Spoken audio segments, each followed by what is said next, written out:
क्या आपने कभी गौर किया है कि आप और जदीद साइंसी हकायक को यकजा किया गया है? इंसानी तख्लीक, कुरान के साइंसी हकायक जो जदीद साइंस ने साबित किए। हर इंसान की तख्लीक एक ऐसा मौजिज़ा है जिस पर सदियों से बहस हो रही है। जदीद साइंस ने इंसानी जनीन की नशोनमा के बारे में हैरत अंगेज़ इंकशाफात किए हैं, लेकिन क्या आप जानते हैं कि कुरान मजीद ने 1400 साल पहले इन तमाम साइंसी हकायक को इतनी दरस्तगी से बयान कर दिया था जब माइक्रोस्कोप या जदीद मेडिकल साइंस का तसव्वुर भी नहीं था। आज हम कुरान और जदीद साइंस की रोशनी में इंसानी तख्लीक के नाकाबिल यकीन सफ़र को समझेंगे। जदीद एम्ब्रियोलॉजी यानी जनीन के मुताले का इल्म हमें बताता है कि इंसानी ज़िंदगी का आगाज़ एक छोटे से नुक्ते से होता है। जब एक मर्द का स्पर्म औरत के अंडे ओवम से मिलता है तो एक नया खलिया ज़ायगोटे बनता है। ये ज़ायगोट फिर तकसीम होना शुरू होता है और एक ब्लास्टोसिस्ट में तब्दील होता है जो रहम मादर में अपनी जगह बनाता है। पहले हफ्ते में ये एक छोटा सा खलियों का गुच्छा होता है। दूसरे हफ्ते से ये खलिए तेज़ी से तकसीम होते हैं और मुख्तलिफ तहों में बंटने लगते हैं, जो बाद में जिस्म के मुख्तलिफ आज़ा और निज़ामों की बुनियाद बनते हैं। तीसरे हफ्ते तक दिल बनना शुरू हो जाता है और धड़कना शुरू कर देता है। फिर दिमाग, रीढ़ की हड्डी और दीगर आज़ा की इब्तदाई शक्लें बनना शुरू हो जाती हैं। ये एक हैरत अंगीज़, मुनज़्ज़म और पेचीदा अमल है जो किसी भी साइंसी लेबॉरेटरी में मुकम्मल तौर पर नकल नहीं किया जा सकता। चौथे हफ्ते तक जनीन की लंबाई चंद मिलीमीटर होती है और ये एक सी शेप्ड शक्ल अख्तियार कर लेता है। पाँचवें और छठे हफ्ते में हाथों और पैरों की इब्तदाई शक्लें नमोदार होती हैं। आँखों और कानों के मकाम वाज़ेह होने लगते हैं। आठवें हफ्ते तक तमाम बड़े आज़ा और अंदरूनी निज़ाम बन चुके होते हैं और अब उसे फीटस कहा जाता है। 9वें से 12वें हफ्ते के दरमियान जनीन तेज़ी से बढ़ता है। चेहरे की खुसूसियात नमायाँ होती हैं। नाखिन और दांतों के इब्तदाई ढांचे बनते हैं। उस मरहले में जनीन हरकत करना शुरू कर देता है, अगरचे माँ को अभी महसूस नहीं होता। इसके बाद के मराहिल में अज़ा की पख्तगी, हड्डियों की मजबूती और मुख्तलिफ निज़ामों जैसे हाज़मा, तनफ़ुस की मुकम्मल नशोवनमा होती है, यहाँ तक कि वो एक मुकम्मल इंसानी बच्चा बनकर दुनिया में आता है। ये तमाम मराहिल साइंसी तौर पर माइक्रोस्कोप और जदीद इमेजिंग टेक्नोलॉजी के ज़रिए देखे और समझे जा चुके हैं।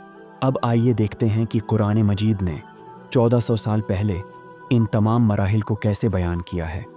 सूरह अल मोमिनून की आयत 12 से 14 में अल्लाह फरमाते हैं, वलक़द खलक़ना इल इंसाना मिन सुलालतिन मिन तीनिन थुम्मा जअलनाहु नुतफ़तन फ़ी क़रारिन मकीनिन थुम्मा खलक़ना नुतफ़त अलक़तन फ़खलक़ना अलक़त मुदग़तन फ़खलक़ना मुदग़त इज़ामन फ़कसवना इज़ाम लहमन थुम्मा अनशअनाहु खल्क़न आख़र फ़तबारकल्लाहु अहसनुल ख़ालिक़ीन। और हमने इंसान को मट्टी के खलासे से पैदा किया, फिर हमने उसे नुतफ़ा बनाकर एक मजबूत ठिकाने रहम में रखा। फिर हमने नुतफ़ा को अलका बनाया, फिर अलका को मज़गा बनाया, फिर मज़गा को हड्डियाँ बनाया, फिर हड्डियों पर गोश्त चढ़ाया, फिर उसे एक नई सूरत में पैदा किया। बस बरकत वाला है अल्लाह, सबसे बेहतरीन पैदा करने वाला। सुलालतिन मिन तीन, मट्टी का खलासा। पहली आयत इंसान की बुनियादी तख्लीक को मट्टी के खलासे से जोड़ती है। ये न सिर्फ इंसान के फ़िज़िकल वजूद, ज़मीन से मिलने वाले अनासिर की तरफ इशारा है, बल्कि आदम अलैहिस्सलाम की तख्लीक की तरफ भी। जदीद साइंस हमें बताती है कि इंसानी जिस्म में पाए जाने वाले तमाम बुनियादी अनासिर जैसे carbon, hydrogen, oxygen, nitrogen, phosphorus वग़ैरह ज़मीन में पाए जाते हैं। नुतफ़तन, क़तरा, मनी, ज़ायगोट। कुरान कहता है फिर हमने उसे नुतफ़ा बनाया। नुतफ़ा के कई मानी हैं, पानी का एक कतरा, मन्नी का कतरा। जदीद साइंस में ये सपरम और इंडे के मिलने के बाद बनने वाले ज़िगोटी के इब्तिदाई मरहले से मुताबिक रखता है।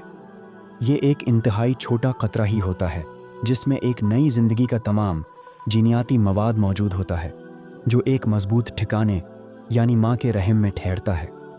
अलक़तन, जोंक लटका हुआ खून का लोथड़ा। अगला मरहला अलका का है। अलका के 3 बुनियादी मानी हैं, जोंक, लीच। जनीन अपने इब्तिदाई मराहिल में वाकई एक छोटी सी जोंक से मुशाबहत रखता है और जिस तरह जोंक खून चूस कर ज़िंदा रहती है, इसी तरह जनीन भी रहम की दीवार से ग़िज़ायत हासिल करता है। लुढ़का हुआ, सस्पेंडेड थिंग। जनीन रहम की दीवार से लुढ़का हुआ होता है। खून का लोथड़ा, ब्लड क्लॉट।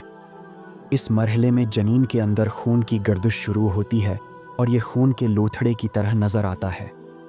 ये तीनों मानी जनीन के इस मरहले की हैरान कन हद तक दरस्त साइंसी वजाहत पेश करते हैं, जो सिर्फ माइक्रोस्कोप के ज़रिए ही मुमकिन है। इज़्ज़ामन फ़कसौना लिज़्ज़ाम लहमन, हड्डियाँ और फिर गोश्त। सबसे हैरान कन बात यह है कि कुरान पहले हड्डियों के बनने का जिक्र करता है, फिर कहता है कि फिर हमने हड्डियों पर गोश्त चढ़ाया। जदीद एम्ब्रायोलॉजी ने यह साबित किया है कि जनीन में पहले हड्डियों का ढांचा बनता है, जो कार्टिलेज की सूरत में होता है और बाद में हड्डियों में तब्दील होता है, और उसके बाद पुट्ठे और गोश्त उन हड्डियों के गर्द बनते और उन्हें ढांपते हैं। ये तरतीब, जो कुरान ने 1400 साल पहले बताई, एक साइंसी मौजज़ा है। सुम्मा अंशानाहु खल्कन आखर, फिर उसे एक नई सूरत में पैदा किया। तमाम जिस्मानी नशूनमा के बाद कुरान कहता है, फिर हमने उसे एक नई सूरत में पैदा किया। ये आखिरी जुमला शायद रूह के फूंके जाने की तरफ इशारा है, जो साइंस की हुदूद से बाहर एक इल्हामी पहलू है। इस मकाम पर इंसान सिर्फ एक जिस्मानी वजूद नहीं रहता, बल्कि इसमें शऊर, एहसासात और रूह का पहलू भी शामिल हो जाता है, जो उसे दीगर मखलूक़ात से मुमताज़ करता है। क्या ये हैरत अंगेज़ नहीं कि एक ऐसी किताब जो 1400 साल पहले एक गैर तरक्की याफ्ता माशरे में नाजिल हुई, इसमें इंसानी तख्लीक के ऐसे साइंसी मराहिल इतनी तफसील और दरस्तगी से बयान किए गए हैं, जिन्हें आज की जदीद साइंस ने सदियों की तहकीक, माइक्रोस्कोप और अल्ट्रासाउंड जैसी जदीद टेक्नोलॉजी के ज़रिए दरियाफ़त किया है। या ये इस बात का वाज़िह सबूत है कि कुरान किसी इंसान का कलाम नहीं, बल्कि अल्लाह का कलाम है। ये इसकी ज़ात की कुदरत, हिकमत और इल्म की गहराइयों को ज़ाहिर करता है, जो इस कायनात का खालिक है। इंसानी तख्लीक की ये दास्तान हमें सिर्फ साइंसी हक़ाइक़ नहीं बताती, बल्कि हमें खालिक के सामने आजिज़ी और शुक्रगुज़ारी का दर्स भी देती है। हम उम्मीद करते हैं कि ये वीडियो आपको अपनी तख्लीक के पीछे छुपे इल्हामी और साइंसी मौजज़ात को समझने में मददगार साबित हुई होगी। अगर आपको ये वीडियो पसंद आई है तो उसे लाइक करें, शेयर करें और हमारे चैनल को सब्सक्राइब करना ना भूलें।